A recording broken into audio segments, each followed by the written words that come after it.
Bienvenidos, este es Honorable Podcast, su análisis político de confianza. Hoy el invitado es Rafael Nieto Loaiza, el segundo en la lista del Senado del Centro Democrático, esa lista donde también aparece el expresidente Álvaro Uribe en el puesto 25. Pero antes de hablar con nuestro invitado, como siempre les voy a contar las tres notas políticas de la semana. La primera, lo que hay detrás de la controversial decisión del Consejo de Estado de suspender el decreto del salario mínimo. La segunda, la pelea que hay entre los partidos de la derecha radical en Colombia por las elecciones al Congreso. Y la tercera, una reflexión del peligro que significa Abelardo de la Espriella para la prensa en Colombia, que esta semana celebró el Día del Periodista. Yo soy Ricardo González Duque y esto es Honorable Podcast.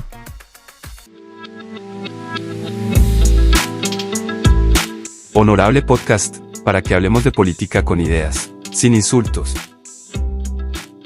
Los candidatos presidenciales ahora sí se montaron al bus del incremento del salario mínimo del 23.7% decretado por el gobierno de Gustavo Petro a finales de diciembre del año pasado. Y lo están haciendo ahora porque saben que estamos cerca de las elecciones y respaldar la absurda decisión que tomó el Consejo de Estado pues les quita votos. Vamos a mirar esta noticia desde diferentes enfoques, desde diferentes ángulos y por un lado empezamos con lo político. Y es que Paloma Valencia, Mauricio Cárdenas, Vicky Dávila y hasta Claudia López, entre otros candidatos hay que decirlo, pero principalmente ellos, que eran muy críticos del aumento del salario mínimo decretado por el gobierno Petro, pues ahora sí respaldan esa medida e incluso algunos están pidiendo que se mantenga ese 23.7% simplemente con algunas condiciones. Todos ellos saben que quitarle un derecho adquirido a millones de ciudadanos y a sus familias, pues es un golpe muy grande que se castiga en las urnas y estamos muy cerca de que ese castigo se pueda ver en las elecciones.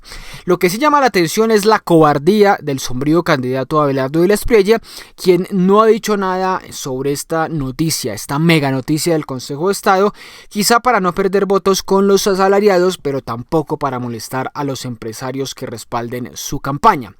Además, la verdad es que no hay que ser un gran analista político para saber que se vienen nuevas movilizaciones en el país. Algunos ya están convocando a esas marchas, salir a las calles, y que esta decisión, que es el otro efecto político, pues va a impulsar al pacto histórico al Congreso, que ha sido un partido abanderado de las luchas de los trabajadores desde la reforma laboral hasta este llamado salario vital. Esto va a llevar a que habrá que rebarajar las cartas sobre las predicciones que hay de cómo va a quedar conformado el Senado el próximo año. En cuanto el próximo Congreso, cómo va a quedar conformado, que esto es, como les digo, básicamente en 3 semanas. En lo que tiene que ver con el gobierno,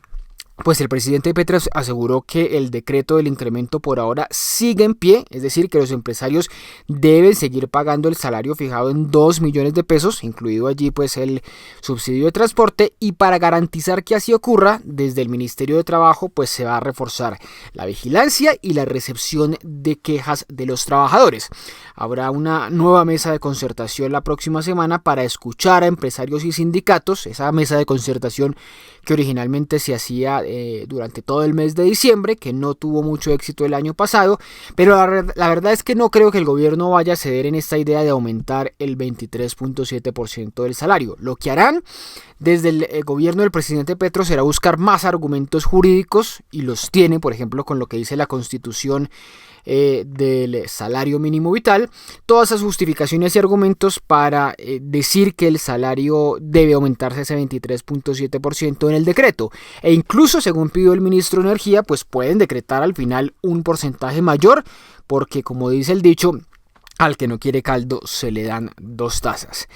En cuanto a Juan Camilo Morales Trujillo, para que hablemos del magistrado, este consejero de Estado que tomó esta insólita medida, que tiene argumentos más politiqueros que jurídicos, pues el consejero Morales tiene un sueldo que equivale a 27 salarios mínimos, que se dice rápido, pero esto es un impacto muy grande, esta brecha que hay entre un magistrado que le quita ese derecho a los ciudadanos y los ciudadanos mismos de a pie. Además, este hombre fue contratista de la Superintendencia de Notariado durante el gobierno Duque en 2020. Allí tuvo honorarios que en ese momento eran de 10.8 salarios mínimos, como para que nos hagamos una idea de quién es que está tomando esta decisión. Una decisión con la que el Consejo de Estado pues demuestra que debería ser renombrado y llamarse ahora Consejo Gremial Nacional.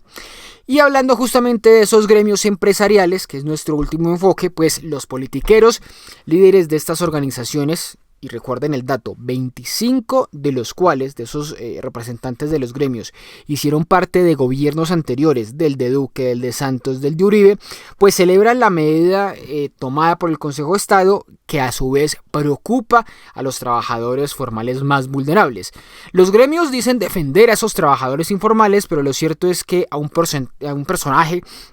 como Jaime Alberto Cabal, el presidente de FENALCO, pues no le preocupan los trabajadores. Lo que a él le interesa es hacer politiquería, hacer oposición. Él es un político realmente del Partido Conservador, porque su principal afiliado, el principal afiliado de FENALCO, que es el Grupo Éxito, pues ya había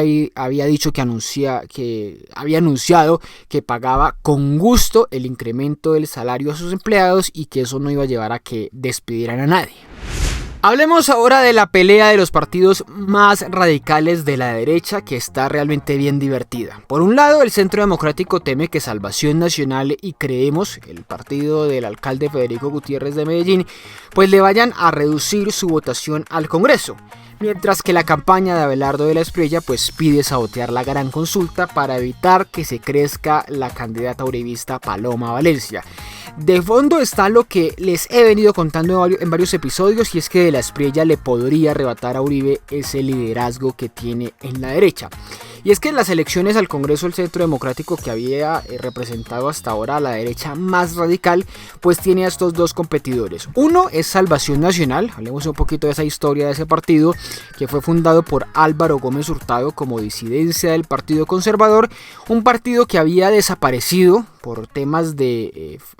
poca favorabilidad, de pocos votos, revivió por cuenta de la misma vía por la que revivió el nuevo liberalismo, porque esos partidos muchos consideran que habían sido descartados políticamente como víctimas de la violencia, pero ahora ellos, realmente hace 4 años sí compitieron y no lograron curules, y ahora lo que hacen ellos desde Salvación Nacional es intentar sacudirse representando a la ultraderecha, viendo que hay un espacio para un partido político de ultraderecha, haciéndose llamar ahora la lista del tigre, es decir, los que apoyan a Abelardo de la Espriella. El otro competidor, digamos, para que sepamos, ese es un lado de la competencia dura que tiene el Centro Democrático. Y el otro competidor en esa derecha radical es Creemos, el partido de Federico, que también apoya a de la Espriella. Recuerden ustedes ese acto tan pobre que hubo en Medellín de adhesión, pero ahí respaldaron ellos al candidato de la Espriella, que aunque no es un partido sólido en todo el país, Creemos, pues sí le puede arrebatar votos al uribismo en ese fortín que ellos consideran que es Antioquia. Y es que ya hay un precedente. En las elecciones regionales de 2023, pues Creemos le ganó al Centro Democrático en el Consejo de Medellín, incluso le arrebató buena cantidad de votos para la asamblea, quedó de segundo, y ahora es posible que le vuelva a quitar esa buena cantidad de votos para las elecciones de Congreso, tanto con representantes a la Cámara como con los votos para el Senado. Y es por este panorama que líderes del uribismo como Pacho Santos pues le están diciendo a su gente, a la gente de la derecha, que es un desperdicio votar por Creemos y Salvación Nacional. Ellos dicen prácticamente que es votar el voto,